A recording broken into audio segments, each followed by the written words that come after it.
Agora nós precisamos discutir sobre uma repercussão fisiológica que vai acometer a pessoa obesa, principalmente a obesidade abdominal, que é a síndrome metabólica. O que é a síndrome metabólica? É um conjunto de fatores que aumenta o risco de doença cardiovascular. Vou de novo.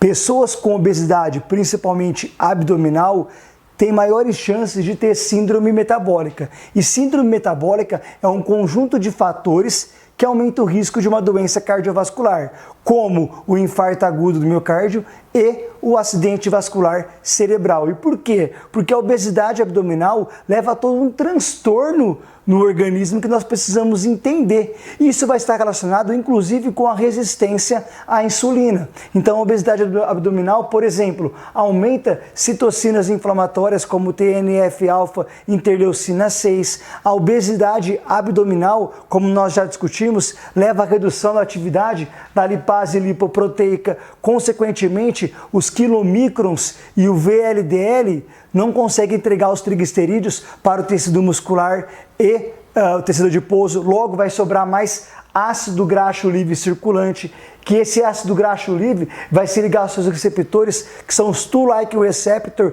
e aí vai levar toda uma cascata de processo inflamatório, porque vai ativar fator de transcrição inflamatório, como o NF-κB. Eu vou ter redução de adiporectina, que é uma adipocitocina anti-inflamatória, adipocitocina benéfica, mas que devido a todo esse transtorno, eu vou ter menor repercussão dela. Eu vou ter aumento da lipogênese de novo, que é a síntese de gordura a partir de fontes que não são gordura. Então, isso vai levar todo um transtorno ao organismo e você precisa identificar isso no seu aluno, identificar se ele tem síndrome metabólica. Você vai emitir esse diagnóstico, se ele tem síndrome metabólica, que é o conjunto de fatores que aumenta o risco para infarto e AVC. Quais são esses fatores? São 5 fatores.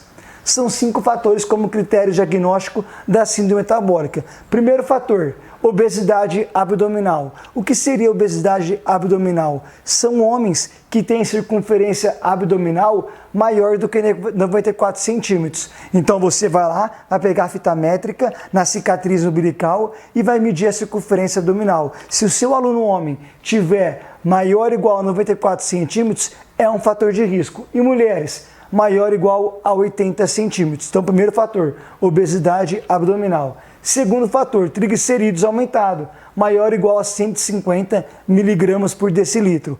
Esse é o segundo fator. Terceiro, HDL colesterol. Quanto? Menor que 40 miligramas por decilitro para homens e mulheres menor que 50 miligramas por decilitro. Então, vai analisando. Se o seu aluno homem tiver obesidade abdominal, triglicerídeos aumentado ou tiver HDL colesterol menor que 40 e mulheres menor que 50, é mais um fator de risco.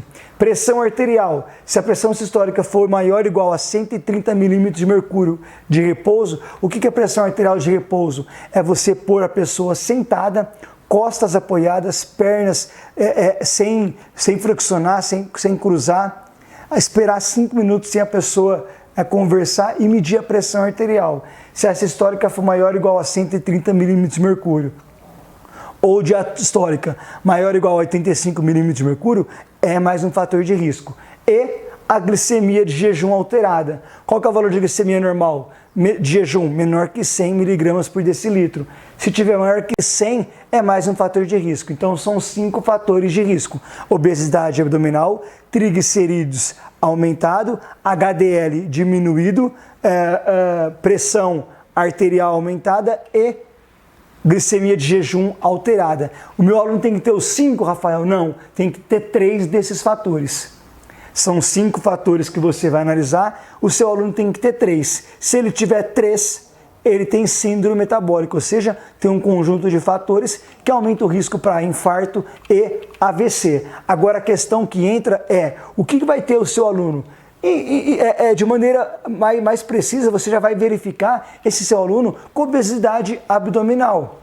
E olha só que interessante, nós temos artigos que mostram que quando a circunferência abdominal de homens está maior do que 94 centímetros, essa pessoa, só pela circunferência abdominal aumentada, já tem um risco maior de doenças cardiovasculares. E mulheres maior do que 80 já tem também esse risco maior de doenças cardiovasculares e metabólicas. Quando a circunferência abdominal do seu aluno homem for maior ou igual a 102 centímetros, agora é um risco muito alto de doenças cardiovasculares e metabólicas. E mulheres acima de 88 centímetros é um risco muito alto de doenças cardiovasculares e metabólicas. Então, maior ou igual a 94 centímetros para homens, risco alto de doenças cardiovasculares e metabólicas. Maior do que 102 para homens, risco muito alto de doenças cardiovasculares e metabólicas.